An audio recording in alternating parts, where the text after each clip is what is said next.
Di setiap era pemerintahan, selalu ada warisan yang ditinggalkan. Bagi sebagian pemimpin, itu berupa kebijakan. Bagi yang lain, itu berupa keberanian. Bagi Joko Widodo, warisannya adalah infrastruktur. Jalan, jembatan, pelabuhan, kereta, dan bandara. Jejaknya terlihat, dan karena itu, ia sering dijuluki Bapak Infrastruktur. Tapi, apakah julukan itu memang layak?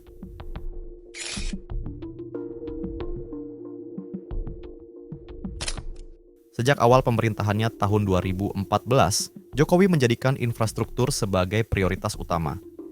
Dalam berbagai pidato, ia berulang kali mengatakan bahwa Indonesia tak bisa maju jika wilayah-wilayahnya tidak saling terhubung. Visi itu sederhana, tapi ambisius, menyambungkan ujung ke ujung negeri, membangun dari pinggiran, menyatukan Indonesia secara fisik. Selama 2 periode, pemerintah mencatat lebih dari 2.000 km jalan tol dibangun. Bandara-bandara yang dulunya sepi diperluas dan dihidupkan kembali. Pelabuhan ditata ulang, bendungan dibangun, dan ribuan kilometer jalan nasional diperbaiki. Proyek-proyek besar seperti MRT, LRT Jabodebek, dan kereta cepat Jakarta-Bandung hadir di tengah hiruk-pikuk kota. Tak bisa disangkal, dari sisi skala dan persebaran proyek, Jokowi mencetak rekor. Dibanding presiden-presiden sebelumnya, jumlah dan jenis infrastruktur yang dibangun di era ini jauh lebih masif dan merata. Tidak hanya di Jawa, tapi juga menyentuh Sumatera, Kalimantan, Sulawesi, bahkan Papua. Pemerintah ingin memastikan bahwa pembangunan bukan hanya milik kota besar, tapi hak semua wilayah. Tapi pertanyaannya, apakah semua yang dibangun membawa perubahan nyata?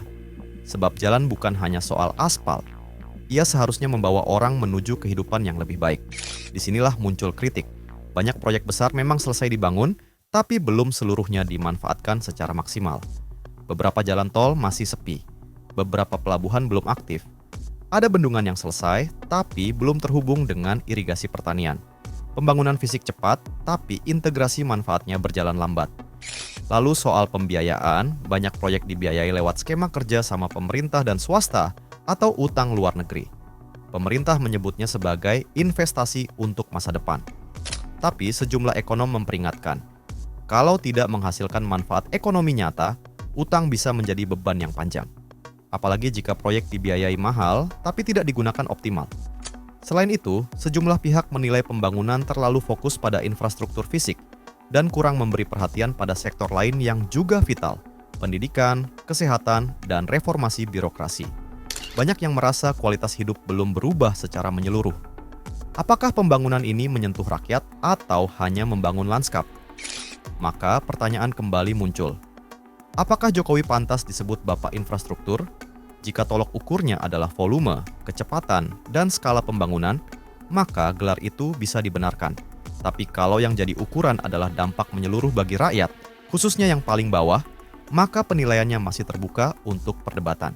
Seperti kata seorang penulis, bangunan bisa dibuat dalam hitungan tahun, tapi dampaknya dinilai dalam hitungan generasi.